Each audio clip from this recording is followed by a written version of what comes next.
Hello everyone. Welcome back to my channel Mathemagic by Varuna. In the last video, we discussed the properties of addition on whole numbers. In this video, we will discuss the properties of subtraction on whole numbers. So let us begin with the first property, which is the closure property. Now, closure property basically means that when we subtract two whole numbers, is the answer a whole number or not? Now, there are two things over here. If suppose out of two whole numbers, the first whole number A is greater than the second whole number B, and we subtract A and B, we subtract B from A, we get 5 minus 3, which is 2.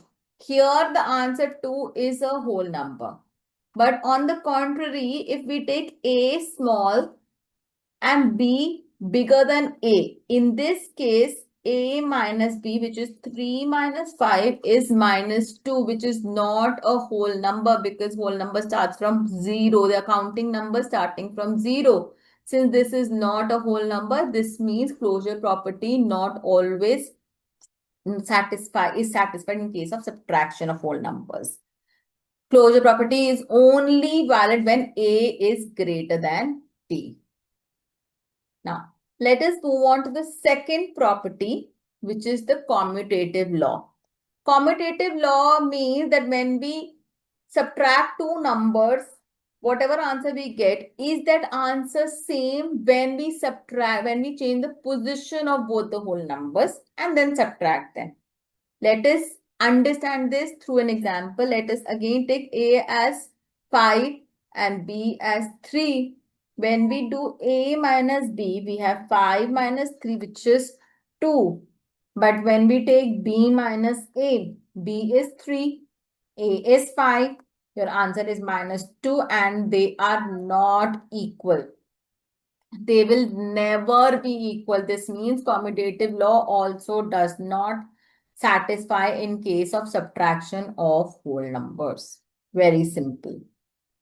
Let's move on to the next property, the property of 0, subtraction property of 0 over here. See, whenever we subtract 0 from a whole number, we get the answer as whole number.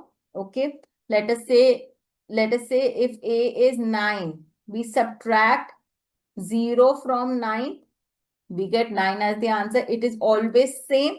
But on the other hand, if we subtract the whole number from 0, if we subtract 0 minus A, which is 0 minus 9, here the answer is minus 9, which is not a defined whole number.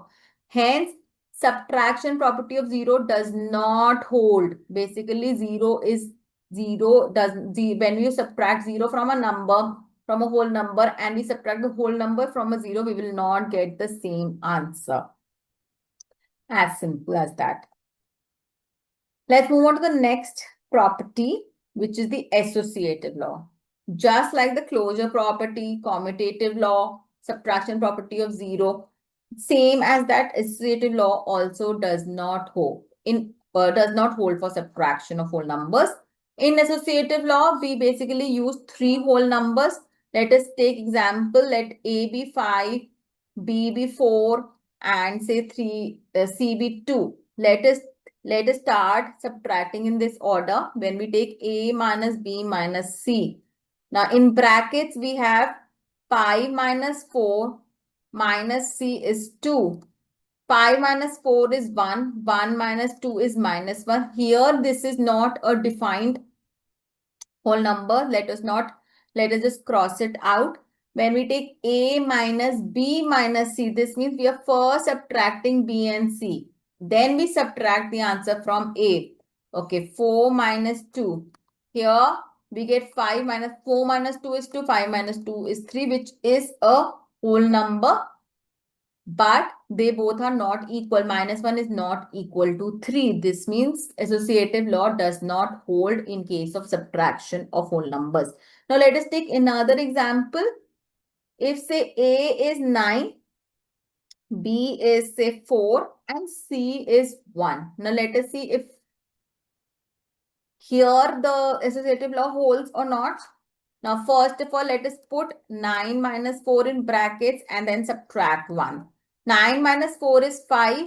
5 minus 1 is 4. This is the answer. Let's take the right hand side, A minus B minus C. So first of all, let us just put the numbers. Now, 9 minus 4 minus 1 is 3. 9 minus 3 is 6. So here also, though we are getting whole numbers as answer, but they are not equal. Hence, associative law does not hold for subtraction of whole numbers. So in case of subtraction, neither closure property nor the associative law nor the commutative law or zero is not the zero also does not hold in case of whole numbers. So I hope this particular video is clear, you can understand the properties of addition of subtraction through this. Now, we have also covered the properties of addition in the last video. In the next video, we will move on to properties of multiplication for whole numbers. Stay tuned for the next video. Thank you.